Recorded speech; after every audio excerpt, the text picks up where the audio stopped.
Hi, my name is Samantha. Welcome to today's video. Today we're going to be making some fabric Easter eggs. Let's get into it. To make these fabric Easter eggs, it's super simple. All you need to do is go online and find a picture of an egg. So it could be whatever size egg you want it to be.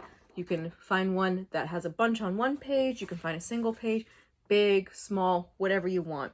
Now these smaller ones, I did find that if I sewed this exact size, it was very difficult to sew. It was very small, and it didn't seem to make a big enough egg to be able to put anything inside. So the smallest I would recommend going is 5 by 4 inches. So using these smaller eggs, which I printed off 6 to a page, using a piece of fabric that's 5 by 4 seemed to be the smallest size I would go.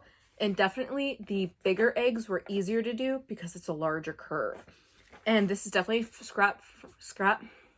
This project is definitely beginner and scrap friendly. So let me show you what it is that I did. Now you don't really have to do any exact measuring if you don't want to. For example, I'm going to use this big piece of fabric and I'm going to make 2 large eggs from it. So what I'm going to do here, let me tilt you down so you can see what I'm doing. I'm going to take the fabric, I'm going to fold it in half, because folding it in half, I have space to put my egg template down and there's space to sew all the way around. So I'm going to fold it in half and then I'm going to fold it in thirds because we need 3 pieces of fabric for each egg. So cutting 6 sections means that I'll be able to make 2 eggs. So I'm going to fold it in 6 here. Double check that my egg fits with some seam allowance. So then what I'm going to do is I'm just going to I'm going to cut this into 6 sections.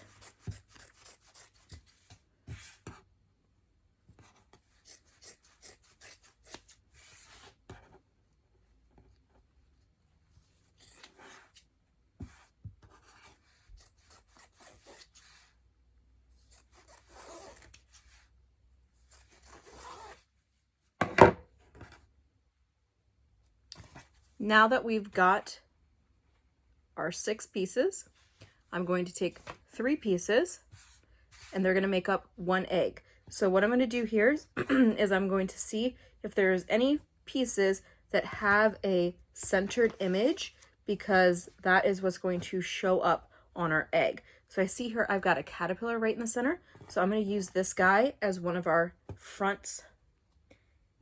And then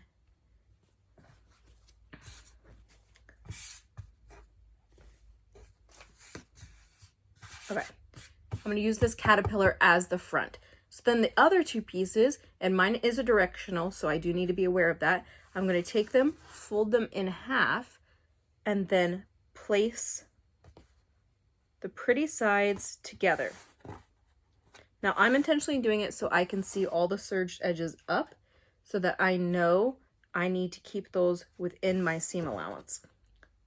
And what I'm going to need to do to create our pocket here is overlap these 2 folded pieces. So I'm going to pull this up a bit. You could certainly iron this if you'd like. It's not necessary, you don't have to, but you certainly can if you'd like to. Now that we've got these overlapping, what we're going to do is place our egg on top. I need to pull this one up a little bit. We're going to place our egg on top and pin this down.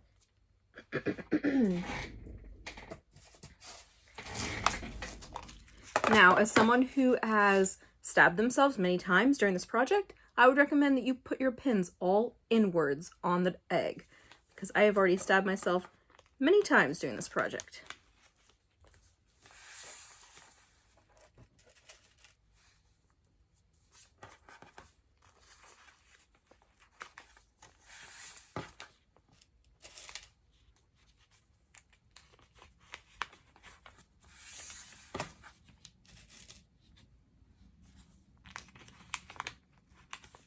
Now that we've got our egg pinned on, we are going to go ahead and sew all the way around. So do a tight stitch and sew as you see fit. When I did the smaller eggs, I did find that if I put my needle at the furthest away from the egg and just use the presser foot to follow, that was a good size egg for me. So that's how I went about making the little ones. These bigger ones, I can have my needle in the middle position, and again, just put the presser foot around it, and we're going to sew all the way around, back tacking at the end. Go slow, and then you'll do well.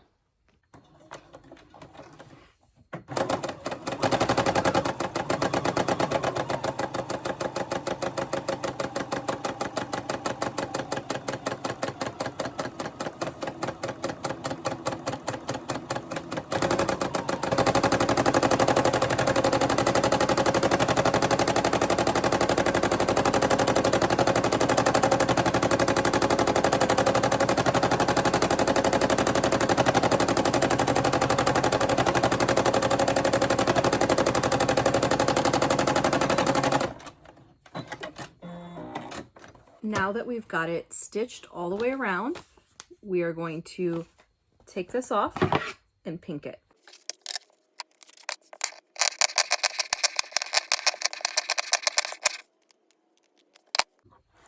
By pinking the edges, we've done two things. One, we've made it easier to turn by creating all these notches. And two, we've protected the raw edge from fraying too much in the event that we're going to wash this.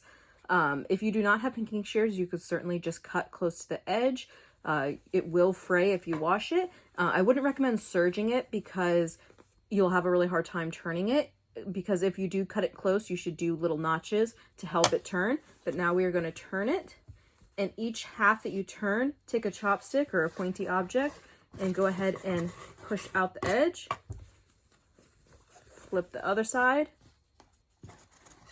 and push out the edge again. And now you can hit it with an iron and you've got your egg shape. So now you can load it with whatever you want, you know, toys, candy, whatever it may be that you want to load your egg with and do an Easter egg hunt.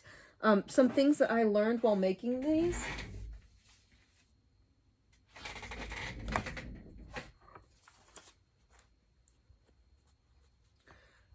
I would not make it where the edges don't overlap. See this guy here? The edges do not overlap, which means that stuff is just going to fall out. So definitely make sure that your edges overlap, because you want the object that you put in there to stay inside.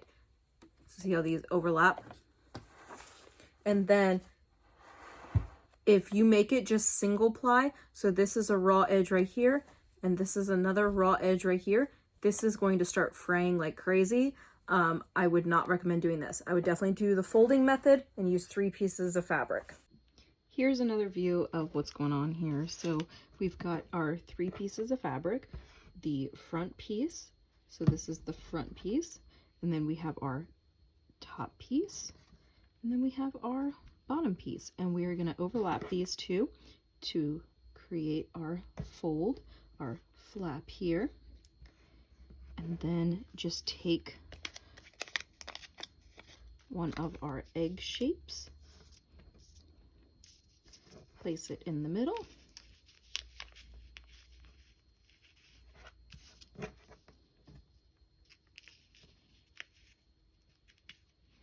and like I said, when I sewed close to the edge here, it was too small of a egg in my opinion. You couldn't fit enough in it. So what I like to do is sew it where the edge of the presser foot is here.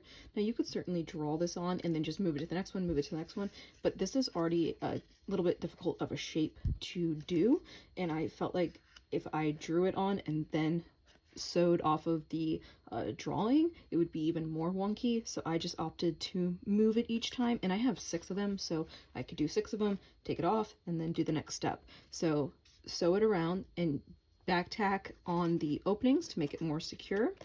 And then what you're going to do is just pink it, and then you turn it one side, get some chopsticks, push it out, flip the other side, and push it out, and there's your done egg. Same concept with the big ones. So So we've got the egg shape, and then I just did it however tight I could do here. I did that same distance all the way around. Pinked it, and we're going to turn it. And you could do this, like I said, with any size egg you wanted to do. The great thing about making a big egg is then at the end of the season, you could take all your little eggs and just store it inside, and then you have a little egg pocket.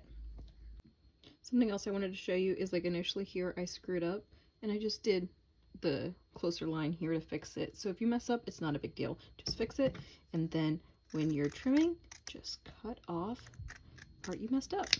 Don't forget to back tack at the beginning and the ends of the mess up so that it's complete circle. Here are all the eggs I was able to make. So I have 2, 4, 6, 8 big eggs, and 2, 4, 6, 8, 10, 12, 14 little eggs, and these turned out so cute. I love them so much. Let me know if you're going to make this project in the comments down below. Please don't forget to like and subscribe, and have a lovely day.